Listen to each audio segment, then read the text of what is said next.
Man, this has truly been a great place to be, ain't it? I told Ralph I wouldn't want to be no other place than right here tonight. If there had just been three of us here, this is where I would want to be. Wow, Mary, I tell you, man, alive, that woman sing, can't she? Great job. Great job, man. She been hiding back there on us. Whew. This message, I don't know how it's going to be. Actually, today in church, before Pastor even asked me, he put a thought in my mind. And I was joking with Gabe before service. I'm not really much of having a message ready like right now, a lot. Because, Sherry, it seems like the way he works with me, I don't know how many messages, Sid, is in my drawer at the house that I've never preached before. Because I've tried to go ahead and write something out, Brother Kurt, and that's not what he wanted. So usually he starts with me, Charlie, with a thought, and then he works from there, and then it seems like time works out. And Steve asked me this morning, he said, "You going to be here tonight?" And I said, "Yeah, I'm going to be here." He said, "Well, be ready." I'm like, okay. So I went home and looked at a few things there, but he was dealing with me this morning. Number one, everybody's got these resolutions, and which I quit doing resolutions years ago because I never could stick with it. I mean, it was either I was going to do this for the Lord this year, or I was going to say this year, or I was going to step up and do this year. And every time, Brady, I have failed him. Every time I've let him down. Every time, even if it's going to lose weight or something, it's never worked out. But he started dealing with me, and really, we're almost like a car salesman sometime if you think about it. Or we're a salesman for Christ. And you say, well, what are you talking about? Well, number one, what are we trying to do? We're trying to introduce him to other people. We're trying to introduce almost like a product, Tim, if you think about it. And my mind started flooding back. There's a vacuum cleaner salesman who come to my house one time. Kirby, yes. No, Rainbow ain't, baby. Well, this guy comes to the door and says, "Can I come in and do a demonstration for you?" And I'm sitting there thinking, well, buddy, hey, wait, money's tight. There's no way I'm spending that much for a vacuum cleaner. And he come in, Brother Gabe, and he started demonstrating that thing left and right. And before he left, Sherry, I bought a vacuum cleaner. And then I believe he sold everybody up the hall where I lived in, Kathy. He sold everybody a vacuum cleaner in about a matter of 2 weeks. And there's one person who, as the figure of speech is tighter than bark on a tree. And I'm like, there's no way you're going to sell that person one. There's no way you'll sell it to them. And so help me, here me and my dad is working out on my house one day, and here he come down the road, Tim, and he hit the horn, and he held out the money in his hand and said, "Got him." So I run into him somewhere, and we got to be kind of friends, because he was in the area a lot. I bumped into him in town a couple of times, and I asked him, I said, "Man, how do you do it?" And he told me, he said, "It's not me. It's not me. It's the product." He says, "The product does all the talking. The only thing I do, you let me come in your home, and I demonstrate you the product." And I thought about that today. Whenever God landed that on me, I thought, man, that's the way we are. And we're sitting up here and we're trying to demonstrate what He done in my life over here. And 20 years ago, He done this for me, Kathy. Last week, He done this for me. And we're demonstrating all this thing. But the only thing we are introducing to you tonight is the product. That's it. It's Him. It's nothing that I've done, Sid. It's nothing that I can do. But the only thing I can do is tell you what the product can do for you. If you got any kind of problem, the product can take care of it. If you got dirt on the floor, this product's going to sweep it up.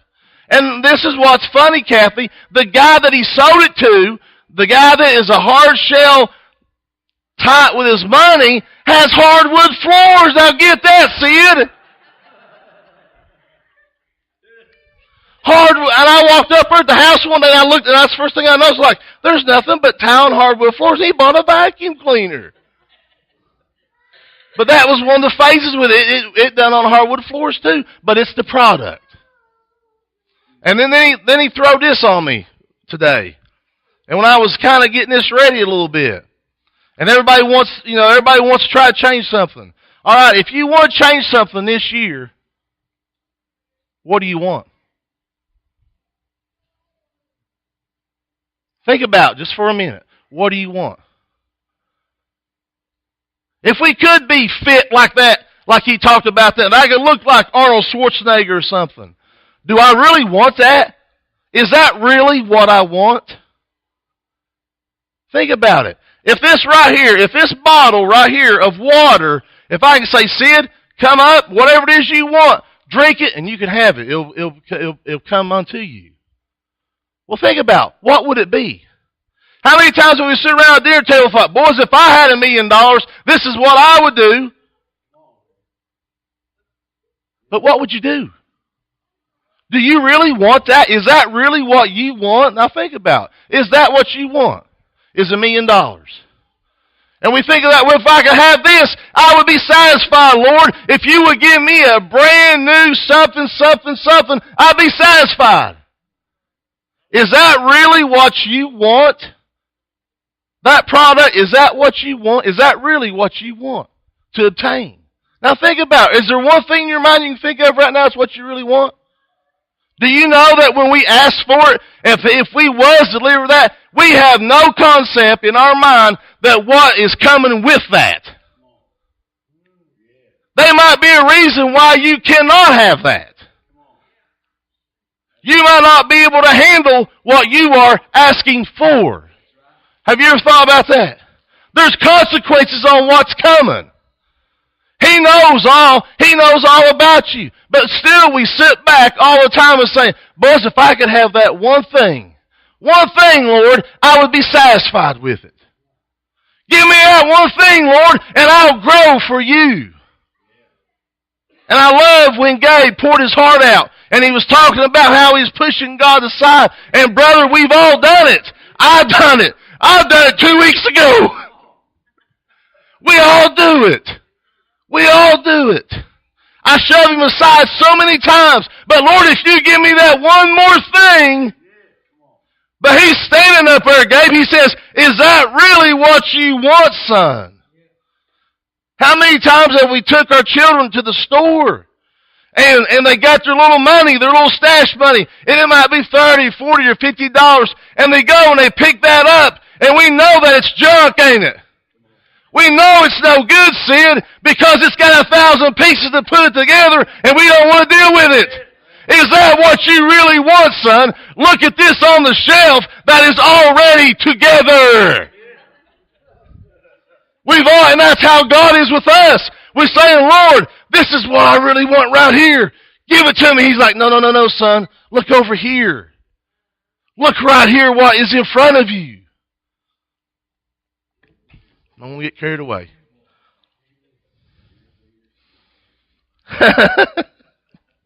Yeah. Is it a what?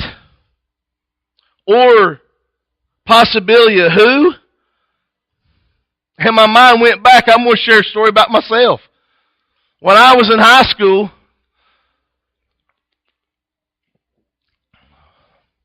my whole sophomore year, I was in love with this girl. In love with her, Kathy. And it wasn't her. Don't look at her. And Tim, yeah, I'll tell you, we'll get to this in a minute. What's really funny in the situation. I was in love with this one girl, Charlie. Thought about her all the time. That's all I thought about. I thought, boys, I'm in love. Go to a dance.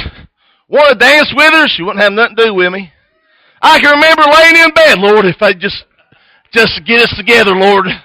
Lord, I'll be so happy. And you know what's the funniest thing is? She helped try to help us get together.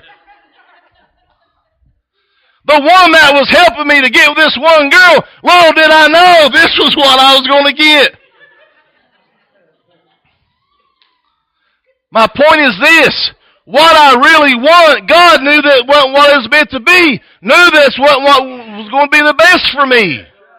Little did I know what was going to be mine and be right before me was right before my eyes. How many of us are like that in today's world today? We want something else, but we fail to look what all God's gave us. We want the one thing that we can't have, and we fail to see everything else, Sue Ellen. We forget to see the house, the home He's gave us, or the food that's in the fridge, or the car to drive, even though the car we got might be 10 years old, and we want a brand new Lexus or something. And our eyes are fixed on this, and we'll do everything in the world to obtain that. As Gabe talked about how we draw ourselves from God, and it's so true, because we'll wrap ourselves around that one thing, and we fail to see all the blessings of God and what He's gave us to this point in our life.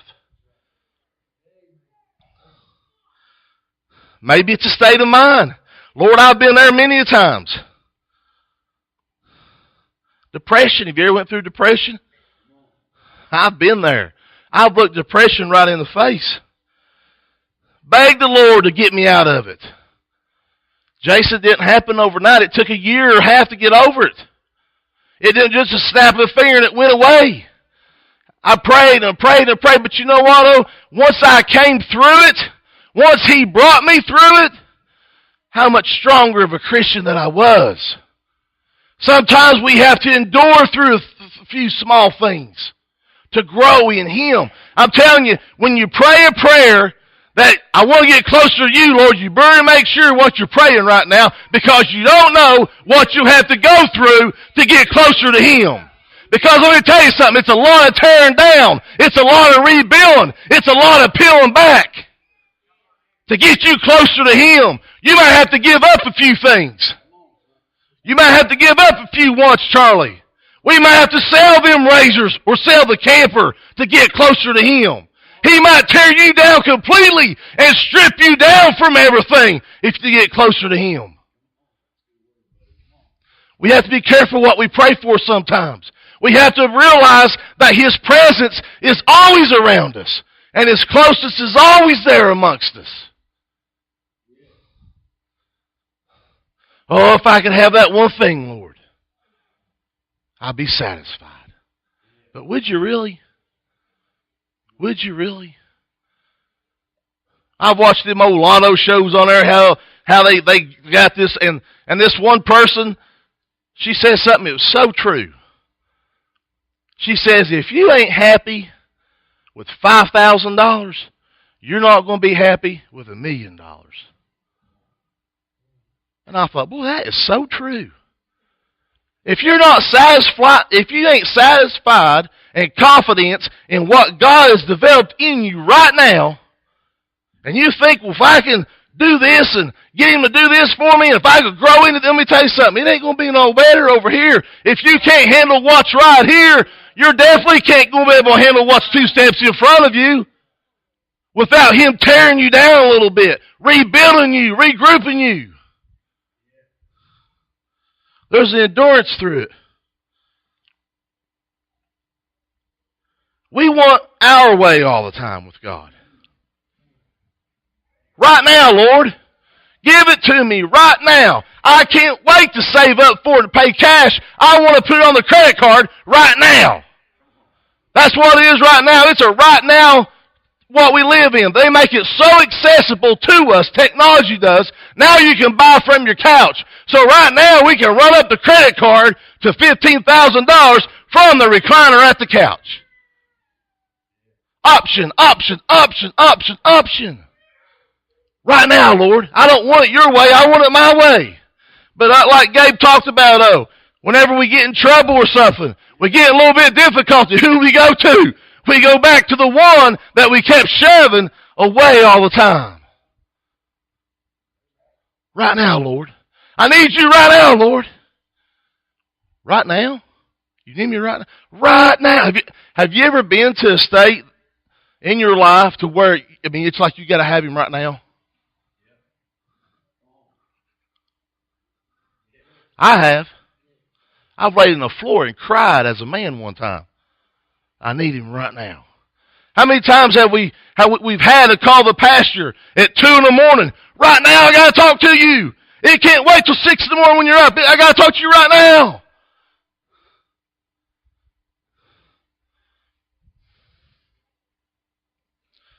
Listen to this. We want our way. When we get our way, often get in our own way.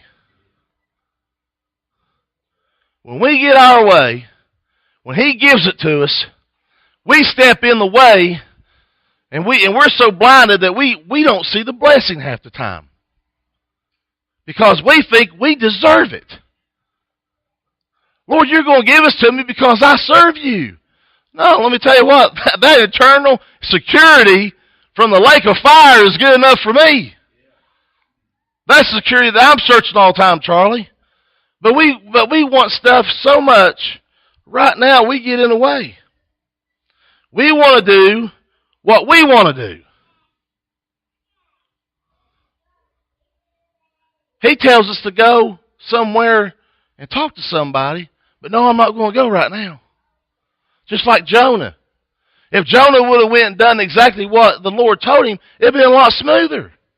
Because when we step out in the way of His will, we're blocking the blessing that's going to go to somebody else.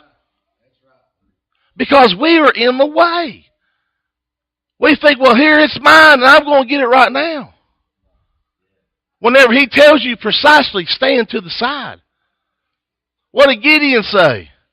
Gideon didn't want to do it, did he? What did Gideon do? Oh, he went out there and he threw the fleece down. I can't remember exactly how it was, but he threw the fleece down once, and he prayed, show me a sign, Lord. And the Lord showed him and told him exactly what it was going to do. And he went out there, and I can see him now. Oh, man, that's exactly what he said. I don't want to look at it. Have you ever prayed for a sign? Hey, I have. And He showed me before. And I've been just like Gideon. Oh, I can't go down to that church and preach, Lord. Like Gabe talked about. I've been there too sometimes. Whenever you're there to preach and they tell you what you're going to preach and how you're going to preach it, and you feel like, do I really need to be here then?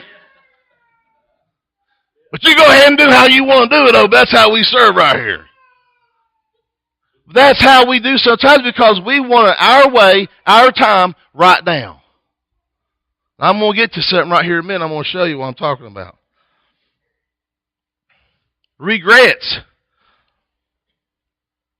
In the end, there's regrets with, I want to go back in time and not get what I wanted. Have you ever thought about, I made a few bad decisions in my life.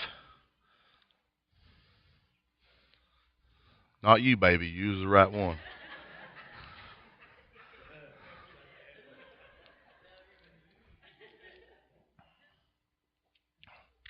And it affected me in many ways. Do you know everything that we wish for sometimes it's going to have 9 or 10 consequences and it's going to alternate things. It's going to even alternate people around us, the decisions that we make.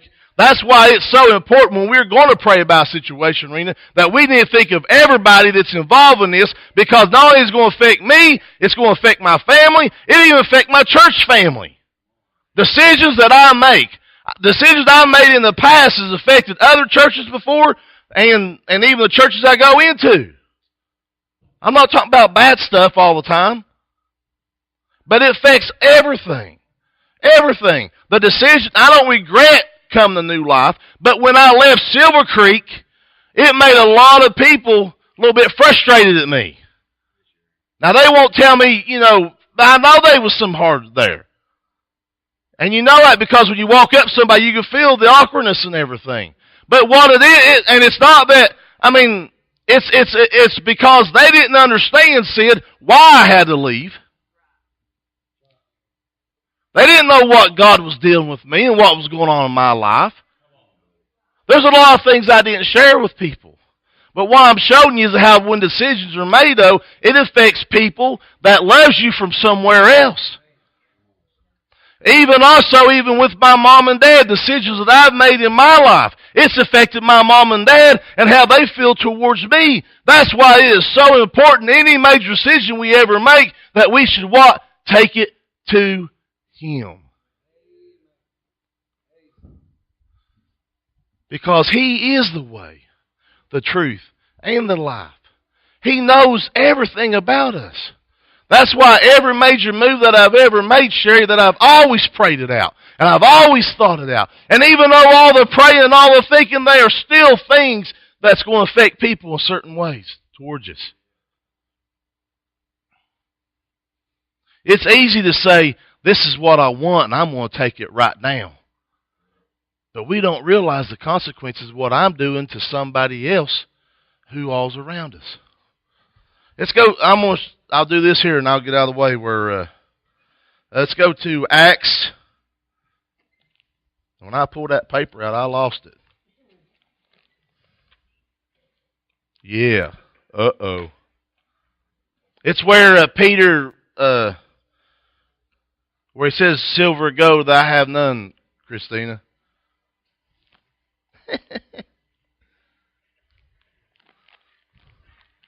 It's my way and I want it now.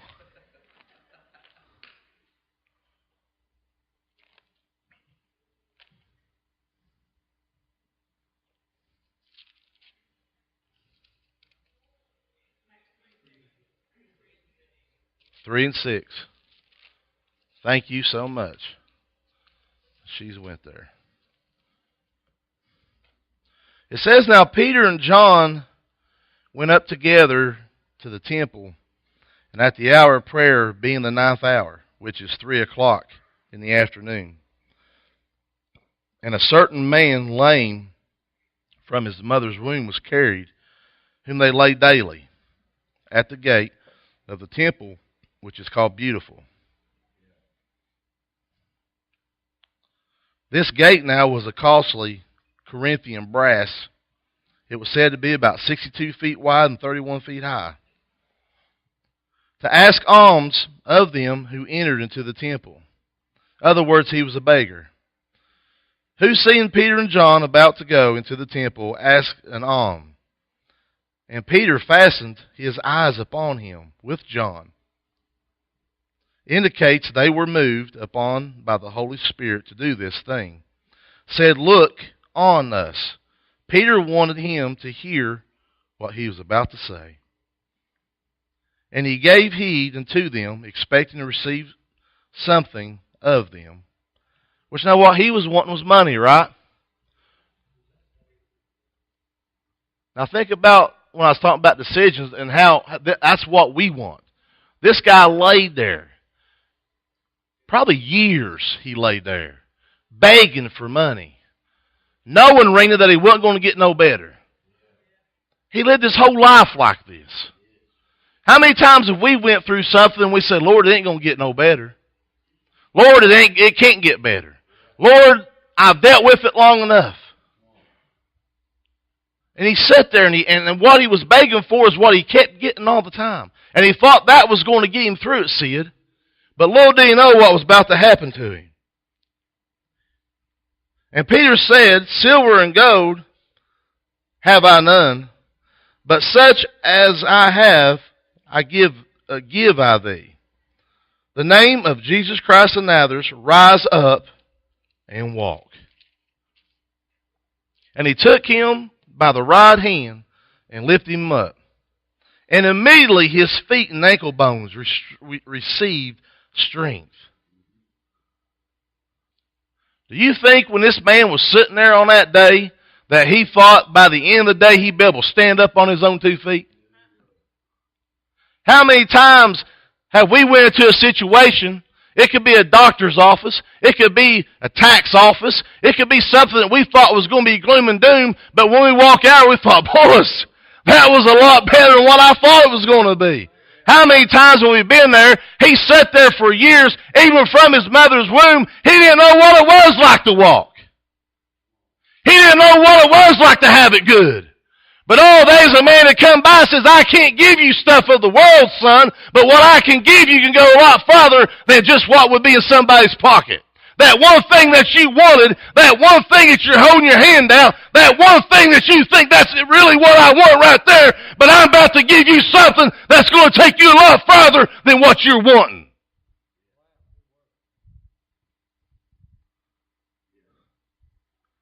So think about it, what you're asking for.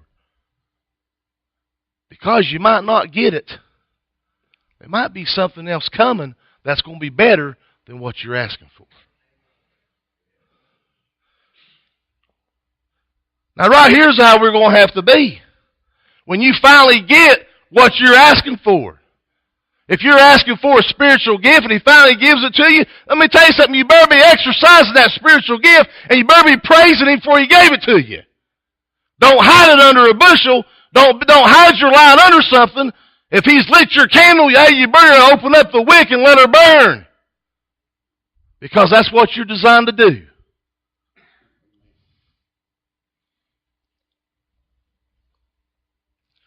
And he, leaping up, stood and walked and entered with them into the temple, walking and leaping and praising God. And all the people saw him walking and praising God, and they knew that it was he which sat for alms at a beautiful gate of the temple. And they were filled with wonder and amazement. Not only did he get it now, this is where I talked about earlier how it affects others, church. Not only did he get it, Sherry, but everybody knew this man. Everybody that walked by him every day. Hey, they was clapping and rejoicing. Hey, our brother that was down on his luck. Our brother that couldn't stand up. Now he is standing. Now he is walking. Now he's got something to praise about.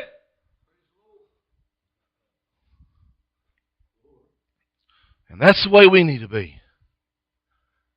When he does something in your life good, we need to tell everybody what he's done for us. If I am going to make some kind of resolution, I'm going to be more of a bragger than to be quiet this year. I'm going to be one to tell people, hey, what he's done for me more than what I have in the past. Everything that I got, he's gave it. Everything that I'm able to do, he's gave it. Everything that I can physically do, Charlie, he's blessed me with it. Even though this old body aches and pains as we was talking over at the restaurant today, even though my knees hurt, my shoulders hurt, but you know what? I'm still breathing, and I'm still walking, and I'm still praising. Because that's where it's at. That's all that he requires out of us. He wants praise. He wants a life. He wants communication with you. With you. He wants to be involved with you. And even though sometimes he don't give us what we want sometimes, but something better's coming. Something better's coming. I've got something that's been I've been wrestling with since June. And it's not been settled, Kurt. But you know what? Something better's coming. Even though I've wrestled with it. Even though I've lost sleep over it. Even though I've been on the phone with people. But you know what, Sherry? Something better's coming for this old boy. Because why? His book says so. He cares about this old boy. He cares about you. He wants to be involved in you. He wants to be able, whenever things go our way, Fountain Sherry, he wants to be there shouting and praising with us. So what is it that you want this year? Think about it. What do you want? All you got to do is ask him. You have not because you failed to ask him. You've not been knocking. You've not been seeking. It all reflects back to us, don't it, Jason? Think about that rest of the night. I'm asking you seriously, what do you want from him?